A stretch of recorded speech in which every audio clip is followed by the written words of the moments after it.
Haleluya, puji nama Tuhan. Kita akan mulai ibadah renungan harian kita pada hari ini.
Kadang kita merasa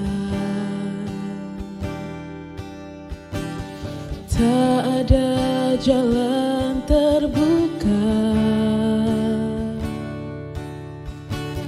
tak ada lagi waktu, terlambat sudah.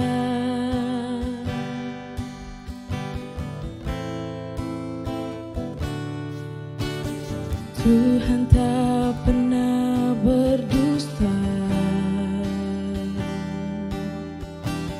Dia selalu pegang janjinya.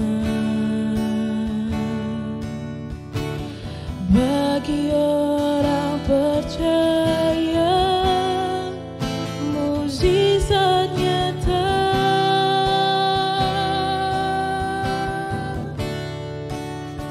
Dia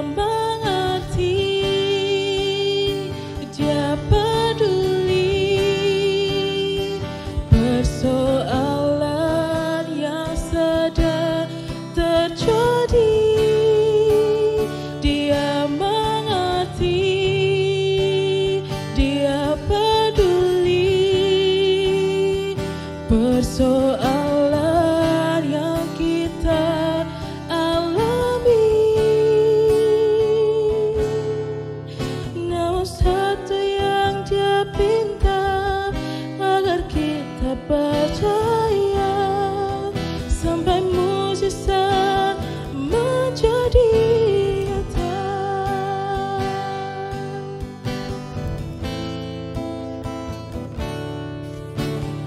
Terkadang kita merasa tak ada jalan terbuka,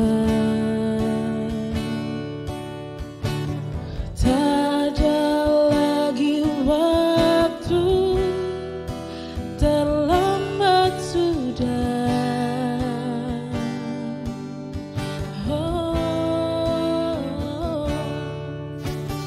Tuhan tak pernah berdusta, Dia selalu pegang janjinya. Bagi orang percaya, mukjizat nyata.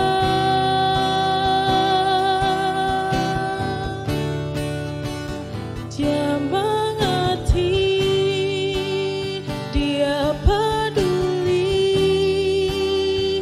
Persoalan yang sedang terjadi, Dia mengerti, Dia peduli.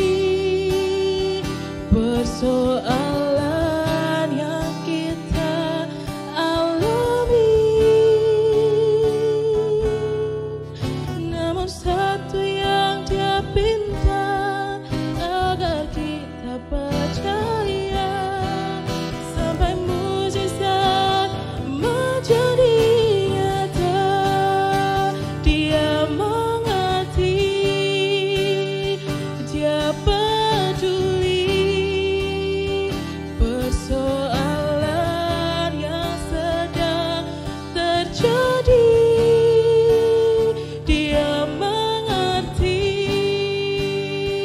Dia peduli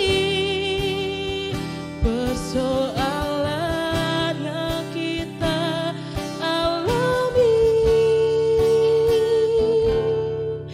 Namun satu yang Dia pinta agar kita percaya sampai mujizat menjadi nyata. Terima kasih ya Tuhan, terima kasih setiap penyertaan-Mu dalam hidup kami Bapa.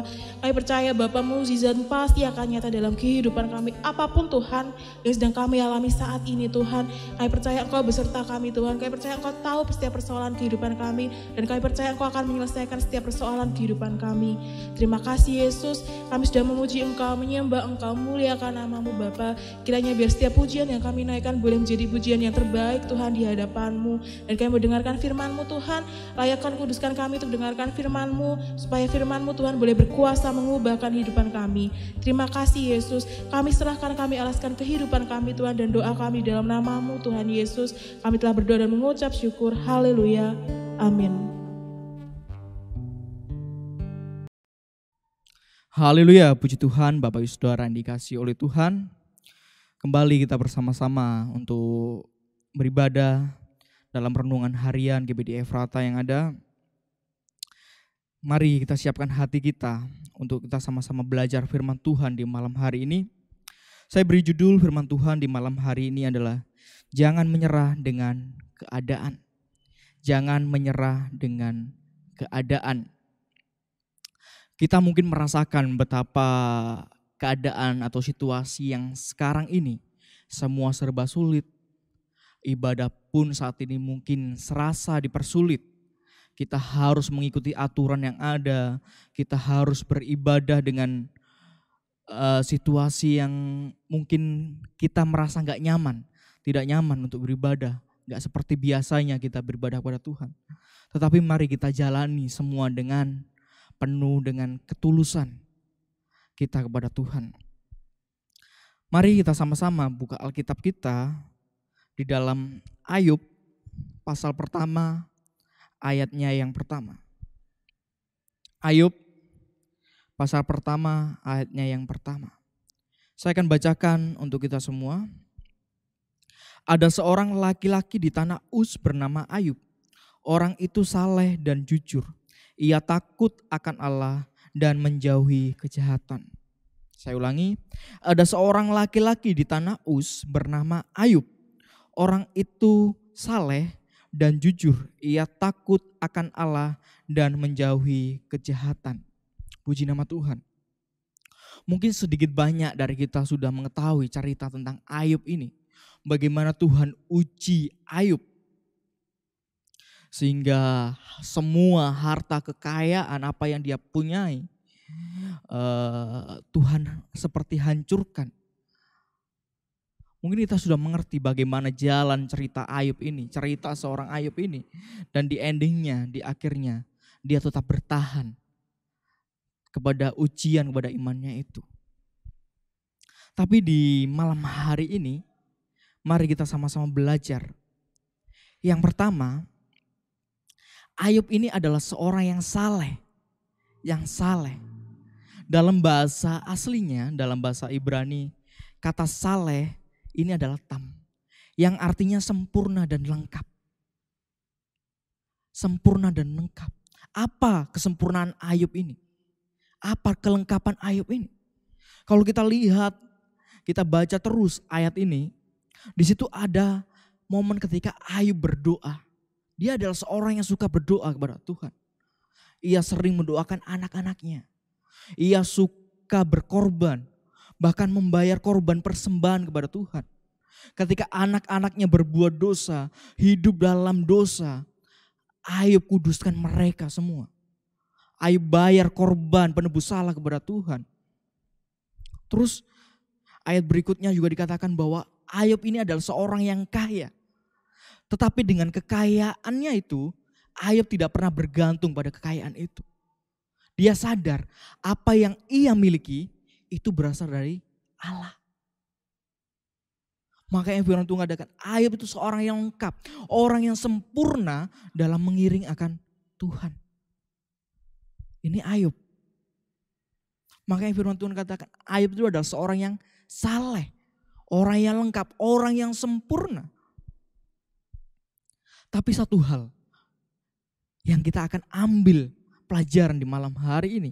Yang pertama, orang yang seperti Ayub ini, orang yang saleh, orang yang jujur, orang yang takut kepada Allah,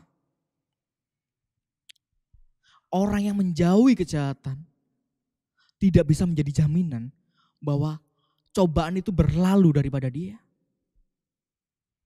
Jadi tidak menjadi jaminan orang yang takut Allah, orang yang saleh, orang yang jujur itu akan dihalaukan dari ujian, dari masalah. Ini hal yang pertama yang akan kita pelajarin dari seorang Ayub ini. Lihat betapa kusuknya dia dalam mengiring Tuhan. Dikatakan firman Tuhan sempurna, tanpa cacat dalam pengiringan akan Tuhan. Bahkan ketika orang-orang di sekitarnya seperti anaknya berbuat dosa, ia tidak terpengaruh. Orang yang jujur, orang yang saleh. Tapi lihat, tidak lepas dari ujian. Ini hal yang pertama yang kita harus renungkan sebagai kita orang percaya. Dengan kondisi yang seperti ini saya katakan di awal tadi. Ini merupakan ujian terhadap iman kita. Mungkin selama ini kita sudah terima kebenaran firman Tuhan. Mungkin kita hafal firman Tuhan. Kita mengerti, paham betul tentang firman Tuhan. Saat ini adalah prakteknya. Di mana firman Tuhan itu yang kita dapat itu diuji. Iman kita diuji dengan keadaan yang seperti ini. Mungkin ada yang berpikir, kenapa orang-orang yang dekat kepada Tuhan yang mengalami ujian, yang mengalami masalah? Kenapa enggak orang-orang fasik saja, tidak orang-orang yang berbuat dosa saja yang mengalami masalah? Ingat firman Tuhan dalam Mazmur 37. Kebahagiaan orang fasik itu semu. Saudara bisa baca di rumah itu. Mazmur 37 ayat 1 dan seterusnya. Saudara bisa baca di rumah itu. Dengan judul berikut, kebahagiaan orang fasik itu semu, hanya sementara. Ini yang dialami. Terus yang berikutnya adalah ujian terhadap iman kita itu menimbulkan ketekunan. Itu dalam Yakobus. Jadi ada tujuan ketika iman kita diuji. Kita gak akan pernah mengerti rencana Allah dalam hidup kita. Tetapi kita percaya bahwa Allah turut serta dalam hidup kita. Nih. Jadi jangan mengeluh dengan keadaan. Saya sudah berbuat baik kepada Allah, saya sudah berbakti, saya sudah melayani Tuhan. Bahkan waktu saya, tenaga saya sudah saya berikan kepada Tuhan. Mengapa ujian ini datang kepada saya? Kita lihat ini. Ayub pun kurang saleh seperti apa? Dikatakan orang jujur, orang yang berintegritas. Tak ada cacat celah kepada Allah. Tetap mengalami ujian. Ini hal yang pertama yang ingin saya bagikan kepada saudara pada malam hari ini. Yang kedua adalah dalam keadaan atau situasi yang sulit, langkah apa yang diambil oleh seorang Ayub ini? Ini yang perlu kita garis bawahi. Yang juga perlu kita teladani daripada seorang Ayub ini. Dengan keadaan situasi yang seperti itu, bahkan ternak semua diambil, kekayaan semua dihancurkan, dihilangkan. Langkah apa yang diambil oleh seorang Ayub ini? Bahkan anak-anaknya Tuhan izinkan diambil. Istrinya pun tidak mendukung Ayub. Bahkan istrinya bilang, kutukilah Allahmu itu. Bahkan sahabat-sahabatnya pun gak mendukung keadaan Ayub. Kita lihat langkah apa yang diambil oleh Ayub ini. Saya baca ayat yang ke-20. Maka berdirilah Ayub lalu mengoyakkan jubahnya dan mencukur kepalanya. Kemudian sujudlah ia dan menyembah Allah. Nih, langkah yang diambil Ayub dalam keadaan yang sulit, dalam situasi yang sulit. Ada 5 hal yang saya akan bagikan kepada Bapak Ibu Saudara yang ada di rumah. Langkah-langkah yang diambil Ayub. Yang pertama, ayat 20 tadi katakan, ia berdiri, maka berdirilah Ayub. Berdirilah Ayub. Ia hadapi semua masalah, semua ujian itu dengan tabah. Dengan kuat hati. Kenapa bisa seperti itu? Ya, Ayub sadar apa yang terjadi dalam hidupnya itu atas seizin daripada Tuhan. Nih, kalau kita mempunyai langkah seperti Ayub ini, apapun yang terjadi dalam hidup kita, ujian, masalah, apapun yang datang pada kita, kalau kita mengerti itu dari Tuhan, kita akan mendapat kekuatan yang baru daripada Tuhan. Seperti Ayub ini, ia tabah, ia berdiri. Bukan malah dia lari, bukan malah dia merasa tidak kuat. Enggak, dia berdiri. Ya Tuhan, saya sadar apapun yang terjadi itu daripada Tuhan. Ini langkah pertama yang diambil oleh Ayub. Terus yang kedua adalah dia mengoyakkan jubah. Jubah adalah baju luar yang digunakan untuk melindungi diri dari terik panas dan dinginnya malam. Itu jubah pada waktu itu. Jadi untuk melindungi terik panas kalau siang, kalau malam untuk melindungi dari dinginnya angin malam. Artinya apa? Dia mengoyakkan jubahnya. Dia merasa ujian yang datang kepadanya itu yang pertama dia berasal dari Allah, dan yang kedua ini adalah tanpa Tuhan ia tidak sanggup. Jadi tanpa kekuatan Ayub sendiri dia berdiri, tetapi karena ada Tuhan yang memberi kekuatan, jubah yang daripada Tuhan yang melindungi dia. Ini yang kedua. Jadi jangan ketika ada masalah, ketika ada ujian, kita merasa kuat, kita merasa mampu dengan kekuatan daripada kita sendiri. Tapi ingat, ada Tuhan yang memberi kekuatan kepada kita. Ini yang dilakukan Ayub. Dia mengoyakkan jubahnya. Tanda ia tidak mampu. Tapi dia melihat bahwa ada pertolongan daripada Tuhan. Yang ketiga, cepat saja, dia mencukur kepala. Rambut adalah gambaran kemuliaan seseorang. Rambut adalah gambaran dari kemuliaan seseorang. Jadi artinya dia mencukur kepala adalah tanda kehilangan kemuliaan dia sendiri. Kemuliaan pribadinya. Jadi hanya kemuliaan Tuhan yang nampak. Artinya apa? Dia introspeksi. Apakah ada kesalahan saya selama pengiringan akan Tuhan? Dengan adanya ujian ada masalah. Dia mau koreksi. Apakah salah pengiringan saya? Apa hanya kemuliaan saya yang nampak, tetapi bukan kemuliaan Allah yang nampak? Ini perlu kita perhatikan. Terus yang keempat, cepat saja. Yang keempat adalah bersujud di tanah. Dia merendahkan diri. Dia merendahkan diri. Yang kelima, dia menyembah dengan wajah tertelungkup ke tanah. Ini adalah ekspresi dari penyembahan atau penyembahan yang sungguh-sungguh dengan penuh rasa hormat. Ini 5 langkah yang dilakukan Ayub ketika situasi keadaan yang semakin sulit, yang sukar datang menimpa dia. Hal pertama tadi,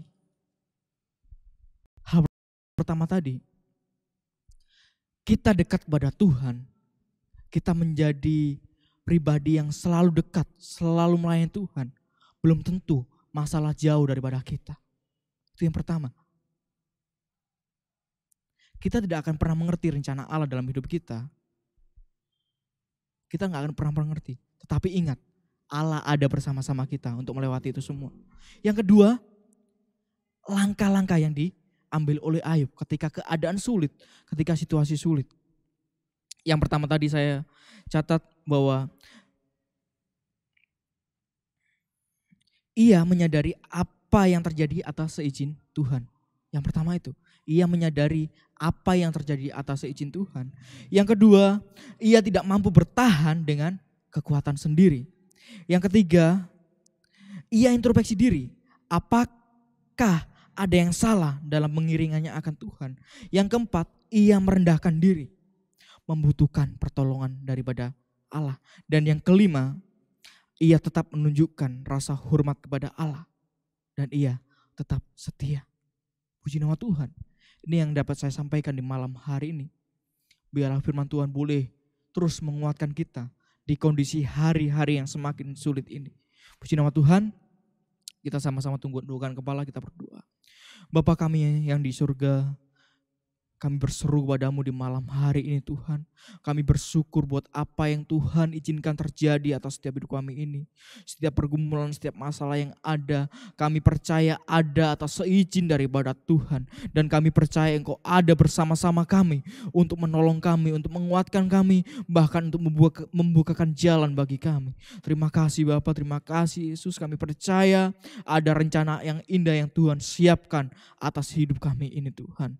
Kau tolong jemaat-Mu yang ada, biarlah Tuhan beri kekuatan, kesehatan, bahkan usaha pekerjaan mereka. Tuhan tolong negara ini kami serahkan dalam tangan-Mu. Biarlah Tuhan yang tolong, Tuhan yang mampukan. Biarlah Indonesia dipenuhi dengan kemuliaan-Mu. Terima kasih Bapa buat firman-Mu di malam hari ini. Materaikanlah dalam setiap hati kami, agar kami boleh meneladani seorang Ayub ini Bapa, yang hidup saleh, yang hidup jujur, yang hidup tunduk dan taat akan Engkau Bapa. Terima kasih buat semuanya Bapa. Kami akhiri ibadah persekutuan kami di malam hari ini di dalam nama Tuhan Yesus Kristus. Haleluya. Amin.